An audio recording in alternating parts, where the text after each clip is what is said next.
Good people, good people, good people. Welcome to another edition of Commanders Wrap, where you get all your relevant Commanders news in 15 minutes. I'm your host, Dr. Wonderful, Doctor of Writing, Professor of English, and avid Commanders fan. I'm joined here by my co-host, Kevin Bayne. How you doing, Kevin? I'm doing great. How are you doing? I'm doing well. Thank you. Thank you so much. Before we get started with our show today, we have a guest analyst with us this morning, and that's Mr. Tony Hamilton. He's also a part of our Always and Forever Facebook club. Thanks for joining us, Tony.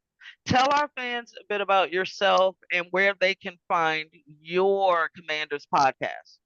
Oh, how y'all doing? You can find me on YouTube at PSN Commanders Network. Also you can find me on Instagram at Protest Sports Network underscore and X at PSN 042893. But yeah, a bunch of draft content coming up for me. I have a mock draft coming up on Wednesday with with Thursday with fellow Commanders YouTuber Real Robinson and with one guy talking sports. So that's something I do have coming up.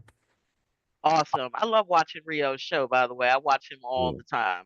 So it's good. It's good to know you out there rocking Rio. He has good stuff going out there, I Oh, must say.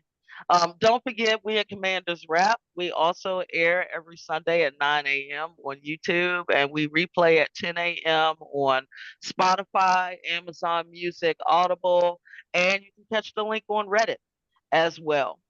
So we're going to jump into our first segment that Kevin's going to take over for us, and we're calling that "What's the Hold Up?" This week at the NFL owners meeting, Adam Peters did was asked about Terry McLaurin, and he said that he wanted to make Terry a commander for a long, long time. And certainly here at Commanders Wrap, we agree. But Kevin, I'm not so sure what kind of contract Terry's going to get. Is he going to land in the top five with your Justin Jeffersons, your Jamar Chases, and your CD Lambs? Or do you think he's going to land somewhere in the bottom 10? For example, T. Higgins, I believe, right now is kind of making what Terry McLaurin is right now. So what's the final numbers on Terry, Kevin?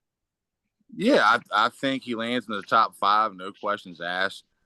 Look, we all know what Terry brings to the table, and I've always said this guy's a beast. I think everyone knows that he was doing it with subpar quarterback play, and a new subpar quarterback every season.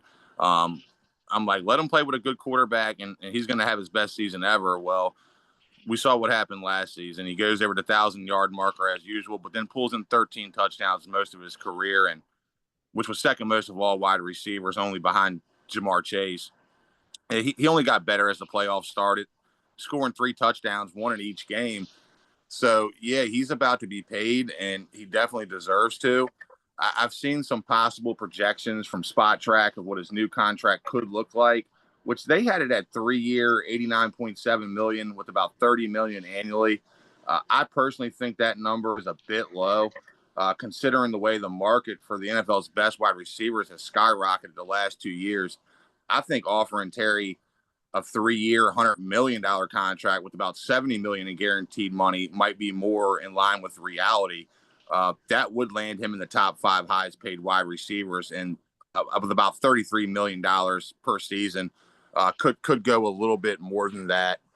Obviously, it could go longer than 3 years too, but yeah, 33 to 35 million somewhere in that ballpark, I think is more realistic. And look, I'll also add in that Peters being from San Francisco, now here in Washington, San Francisco is known as an organization that is always taking care of their players. What Terry has meant to this franchise, and just what he means to the fans. And I think there's no question that he's going to get paid, and Peters is going to take care of him. Yeah, I'm completely and totally with you on this, Kevin, and I don't think it's going to come down to a dollar amount, as much as it's going to come to down to guarantees and possibly contract length. We all want Terry to finish his career here, and I'd like to see them do just that. even though 5 and 6 year contracts aren't popular anymore. But just for some context, for people to who forget how good Terry McLaurin is, he's caught passes from about 12 different quarterbacks. Yeah. Jacoby Brissett, Sam Howell, Carson Wentz, Garrett Gilbert, Taylor Heineke, Cal, Allen, Dwayne Haskins, rest in peace, Case Keenum, Alex Smith, Colt McCoy, Jaden Daniels, and Marcus Mariota. It's 12 quarterbacks that and a couple of those guys we had the nerve to think was going to be our starters. Yep. So that should tell you how good Terry is. If people have questions about that still, which I don't think after last year they do. But we're going to go ahead and roll into our second segment, and that's where Tony's going to help us because we're talking top 30 picks. And 2 weeks ago, Kevin and I discussed UCLA linebacker and defensive end Femi Oladejo. That's who we discussed 2 weeks ago. Now, Tony, our guest analyst, is going to give us his take on another one of Washington's scheduled top 30 players, and that's Oregon tackle Josh Conerly Jr.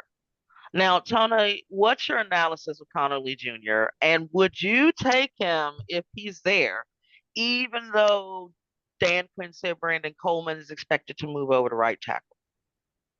Josh Conerly Jr., I believe he is 6'4", 310 pounds. Very agile tackle. Very strong at the point of attack. Sometimes he does struggle with power rushes at times, and pass protection. Uh, and he's not the best run blocker in the world. I would say he's above average as a run blocker, but he's not the best at run blocking, but he can get the job done. But he definitely struggles at times anchoring versus power rushes and struggles at the point attack at times. But really good tackle though, extremely athletic, can take it to the second level. Um, Block alignment at the line of scrimmage on screens and things of that nature. If it get to the second level of linebackers and things of that nature. Very talented player though. I'm glad we had a top very with the young man. And if he's there at 29, personally, with Brian Coleman the right tackle, with Sam Cosmi, assuming he'll be back soon with the ACL tear. You have Todd Biotish, and you don't know what we're going to do at left guard. I'm assuming that guy already starting. I'm gonna make that assumption for now. We got Larry Tunzel now. I don't believe Josh Conerly Jr. will be the move at 29. I believe we do have other pressing needs. If I was a commander, to be honest, I would want to trade out the first round. I want to have 5 picks in the draft, and we need more selections as we do have these older players like Zach Ertz, and like Larry Tunsil I mentioned earlier.